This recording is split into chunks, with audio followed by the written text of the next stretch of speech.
On continue la liste. Lire et prier chaque jour. Vous allez dire, on sait. Mais il faut le faire.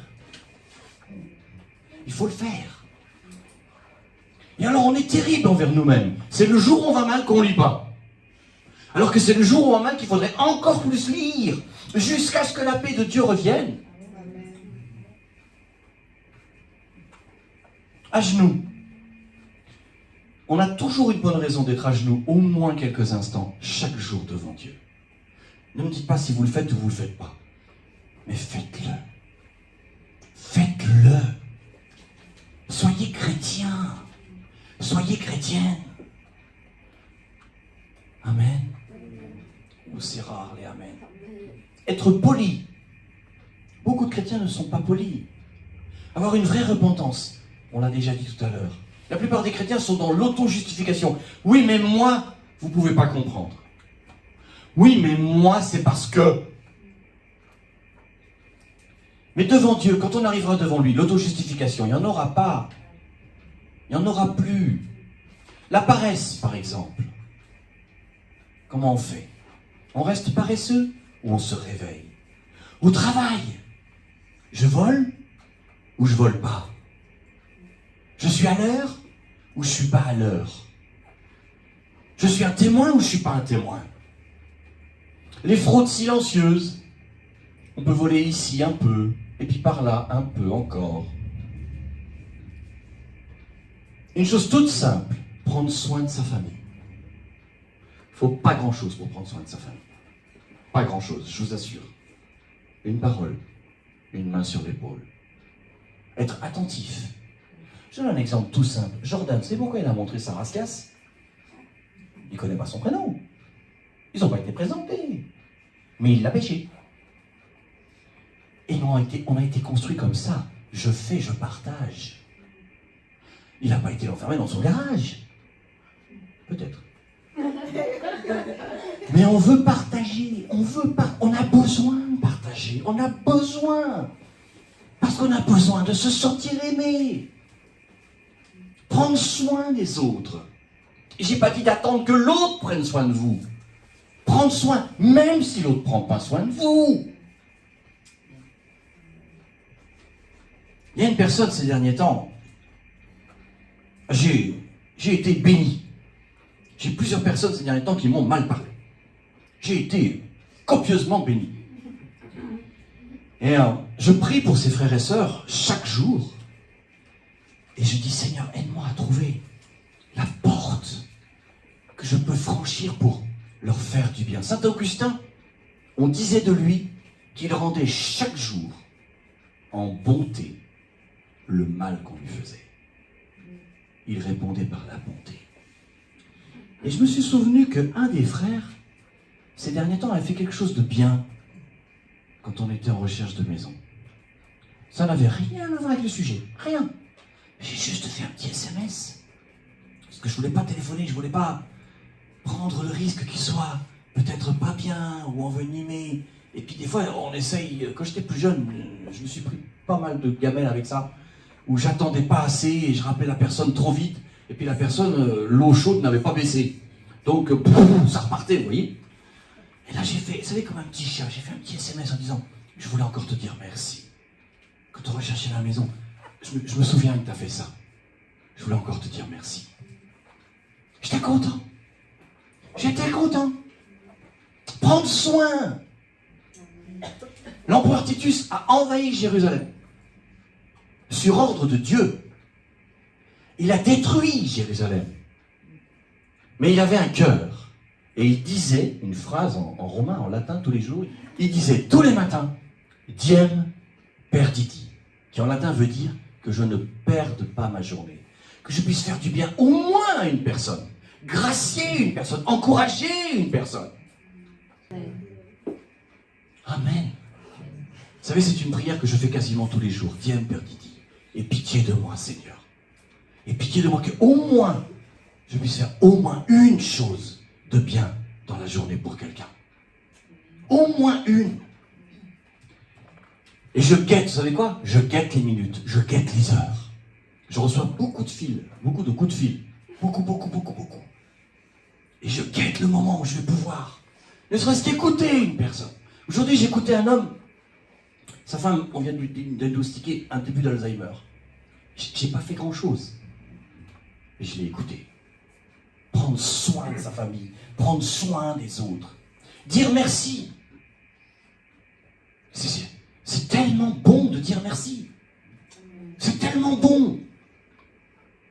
Et aujourd'hui, avec la vie active, principalement au niveau des repas, non seulement on ne dit pas merci au Seigneur, non seulement on ne rend pas grâce, mais on ne dit même pas merci à celui qui a fait à manger. Même pas merci. Un jour, un homme vient voir, il se plaignait de sa femme. C'était la pire des pires des pires. C'était la pire des pires. Et il avait une chemise bien repassée. Je dis au frère, qui a repassé ta chemise? C'est ma femme. Je dis, tu as dit merci? Il ne sait plus quoi dire.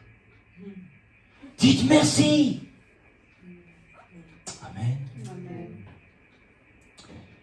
L'égoïsme. On a tellement de travail sur l'égoïsme. Le divorce, c'est un drame, le divorce. Et je ne vais pas faire un procès par rapport à ça, parce que c'est du cas par cas. Et aujourd'hui, on divorce légèrement, et même dans l'église.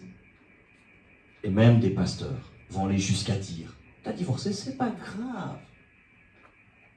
Alors que le mariage, c'est grave. Le divorce, tout autant.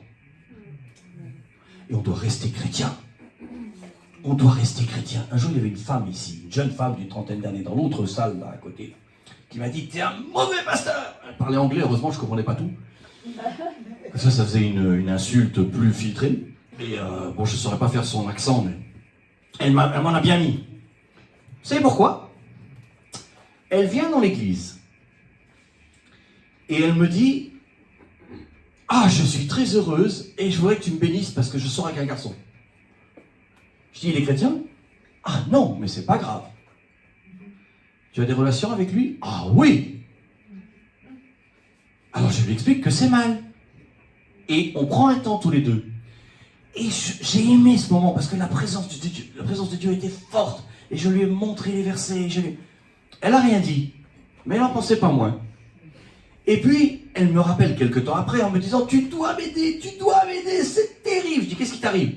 Elle me dit, oui, mon copain a fait venir tous ses copains, ils ont bu jusqu'à 4h du matin, après ils se sont battus, je sais plus, peut-être qu'on vomit, enfin je sais pas quoi, et puis il m'a mis dehors, enfin c'est carnaval quoi.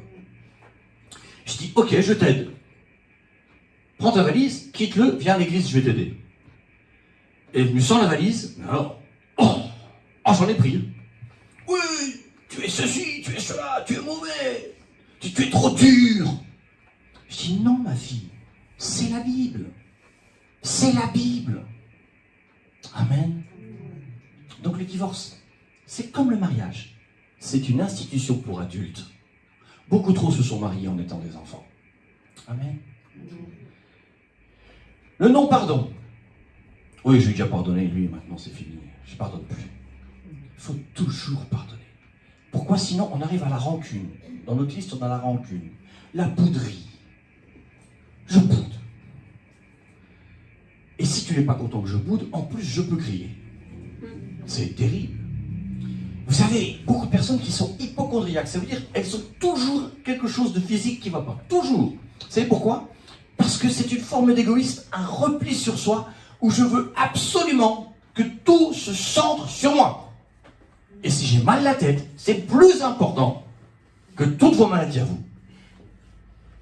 Ça, c'est quelque chose, ça doit changer. Être léger en parole, par exemple. Matthieu 5, 37. Toute personne rendra compte de toute parole vaine, même les plus petites. L'habillement. On est dans le sud. Je suis content que je ne vous ai pas vu l'été. Comme ça, je peux parler tranquille. Je ne sais pas comment vous vous habillez. Mais on est dans le sud. La plupart des sœurs, elles mettent... Alors bon, vous êtes beaucoup, vous avez âgé, donc vous êtes d'une autre époque. Mais dans beaucoup d'églises, la jupe, elle commence tout de suite et elle finit déjà. 20 cm. C'est terrible. La commissure des seins. Combien de sœurs mettent des robes, on voit la commissure de vos seins. C'est pas sain. C'est mal. C'est grave. C'est vrai pour les frères aussi. C'est vrai pour les frères aussi. Combien de frères ont prêché avec une queue de cheval? Va faire du cheval et coupe tes cheveux. Il y a des choses, ça ne doit pas exister. La double personne. Oh frère, oh pasteur. Et dès que je suis sorti de l'église, on avait vu comme ça une petite bande dessinée. Le frère se cassait la mâchoire à sourire dans la bande dessinée. Et dans la bande dessinée, à un moment donné, il y a une autre bulle et la femme dit « Tu peux arrêter de sourire, on est à la maison. » C'est terrible. Amen. Ensuite, faire la politique de l'autruche. Je suis dans le déni. Dans le déni par rapport aux maladies, dans le déni par rapport aux choses à changer, dans le déni par rapport à ce que... En fait, on s'est inventé un évangile parfois et c'est moi qui ai raison. Le problème, c'est les autres. Et c'est intéressant parce que tout à l'heure, Yvan parlait du climat. Je voulais juste vous montrer une chose. Bien sûr, aucun de vous n'est dans le déni. Mais je voulais quand même... J'ai pris la peine, ça m'a pris du temps aujourd'hui. Hein. Ouf. Je voulais relever le climat de Paris en 1880, parce que c'est là qu'on a commencé la prise des températures en degrés. Mais j'ai pas trouvé. J'ai trouvé 2009, 15 ans. C'est déjà suffisant. Regardez ça. En janvier 2009, la moyenne du mois de janvier 2009 à Paris, c'était 2 degrés. Janvier 2024, 6 degrés. 4 de plus. Dans le PACA, janvier 2009, moyenne du mois de janvier 2009, 7 degrés. C'était déjà trop. En 2024, 10 degrés. La question qu'il faut se poser, c'est si on compare notre planète à un corps humain. Un corps humain, il peut vivre combien de temps à 37,5 de fièvre? Combien de temps à 38,5 de fièvre? Combien de temps à 39,5? C'est facile de voir que l'enlèvement est là et que plus que jamais, on doit vraiment chercher le Seigneur. Amen. Faire de la peine à quelqu'un. Ça nous arrive. On ne peut pas faire autrement. Mais si on peut, réparer. Je t'appelle pour te dire que je t'ai fait de la peine. Ça paraît rien. Mais réparer. Réparer. La fornication. Un jour, j'arrive en Suisse et on me dit, vous savez, frère, on ne dit pas, mais avant de se marier, ici en Suisse, tout le monde couche avec tout le monde, on essaye.